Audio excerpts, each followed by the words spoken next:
कर्तव्यदक्ष जबाबदार पालक. मुद्दामून मी कर्तव्यदक्ष आणि जबाबदार हा शब्द वापरला अशासाठी की मी त्या प्रिव्हिलेज क्लासचा मेंबर नाही.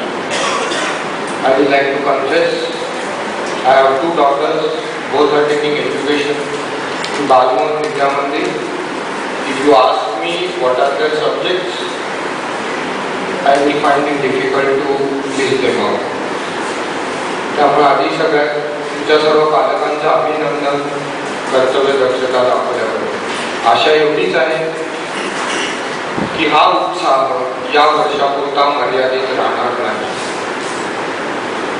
सर्वप्रथम भाषेबद्दल बोलायचं झालं तर माझी मातृभाषा खऱ्या अर्थाने माझी आई, तिचं शिक्षण कन्नड आणि संस्कृतमध्ये झालं. तशी मातृभाषा म्हटलं तर कानडी आणि संस्कृत म्हणावी. इथं मराठी आणि इंग्रजी दोन्ही भाषेचा वापर झाला म्हणून मी अर्थाबद्दल करून दोन्ही भाषेत बोलतो. हेतू हा की जो काही विचार आहे, ज्या काही भावना आहे त्या तुमच्यापर्यंत पोहोचाव्या. शेवटी शब्द म्हणजे काय तर एक वाहन असतं ज्याच्या मागे आपण भावना एक माणूस दुसऱ्या माणसापर्यंत पोहोचवतो. तर शब्दाचं बंधन न पाळता थोडक्या वेळात बोलू इच्छितो. Before you start to play even a game, you have to mark the ground. So before we start with the discussion, let me mark the ground so that the discussion stays focused and is not strayed away unnecessarily. And some purpose will be achieved at the end of this discussion. So first rule is this: please do not identify a person to a thought, especially because media people are here. I will not like to read in tomorrow's newspaper saying that Mr. Kumbhakoni said this or Dr. Sawant said this. We are not here to understand the thought's individual life. We are interested in a thought. It doesn't matter who has expressed it, right? So first rule, let us observe today: please don't attach a tag to a thought of a name. Let us all express our thought without any identity, right? That will give a large freedom to everybody, including myself as a lawyer. Because tomorrow if I have to stand in the court and argue a case, nobody should tell me that Mr. Kumbhakoni, you have expressed exactly a contrary opinion at the seminar. Please don't do this. 1. 2. Please do not agree with whatever is being said here. I repeat, do not agree. The reason is this: if you agree, the chances are that you will forget it the moment you leave that door. But if you don't agree, you will keep thinking about it. That such and such thought was expressed in this seminar, I don't think it is right. Then you will think, why I am saying this is not right, what is right? We want here a method or a manner of expressing thoughts which will result into a healthy debate, not a fight, a healthy debate which will enable all of us to come to a proper conclusion, right? So first rule, don't identify a person to a thought. Second, try to disagree.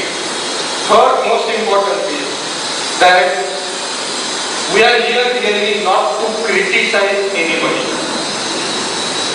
We are here to analytically understand the problem.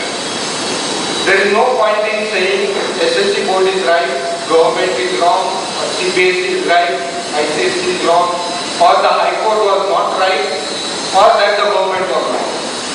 Please don't do that, because that's not the purpose. This will be kind of post-market. We are not interested in it. Whatever has happened. We are in a new year in real sense of the term. Let us start with a new thought. Fourth and the last. I will try to be as precise as possible. We want to hear more thoughts from you. So the last thing which I will like to suggest here is that let us form a core group. Decisions cannot be taken in such a large group. Let us form a core group involving persons of various fields, educationists, legal experts, whatever you say, like politicians and other persons, parents, students, etc. Let us form a small core group where we can really churn out thoughts, interact with each other, and then come to a conclusion. All of you who want to share their thoughts, please contact that core group person so that it can be centrally assessed. This is the first I am trying to mark the ground.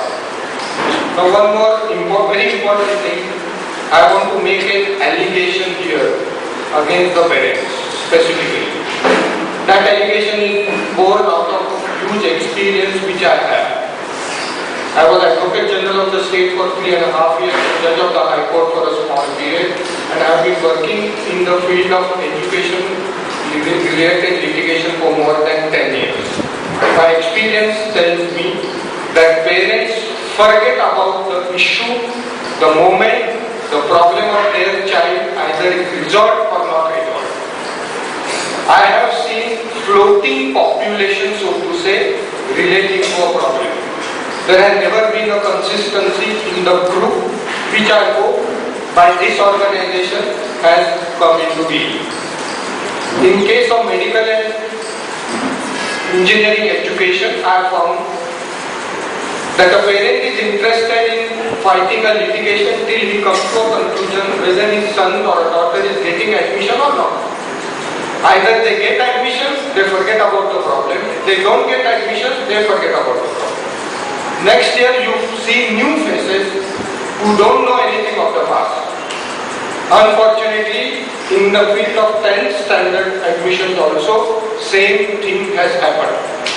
It is my serious grievance and allegation. We should have challenged the judgments of the High Court. With utmost respect to the court, without being blamed of contempt of court, in my view, those judgments require relook. They require reconsideration. I really don't know, I really wonder why you parents have stopped by accepting the High Court judgment as true and correct. There is one more court in the country, that is Supreme Court. Why we did not challenge it? I want to know from Dr. Deepak Samant as also from others, why you did not take interest. Now, why I am making this grievance, I will immediately come to that point. Both these judgments of the High Court, you like it or not, you may agree or not, are today the law of the land. In your boardroom, in your bedroom, in your hall, or in your meeting room, you may say what the High Court has said is wrong. You may say that you don't need a rocket science to understand that CBSE, ICSE and SSE merit list cannot be equal. You don't need a rocket science. But the High Court judgment holds today, and that holds the field, that these classifications, CBSE, ICSE and SSE, are artificial. These are not real classifications. Both the High Court judgment hold that there is no difference between ICSE, CBSE and SSE merit list. Now if there is no difference between all the three lists, why are we here? What solution do you want? What is your problem? Why can't there be a common merit list for 11th standard?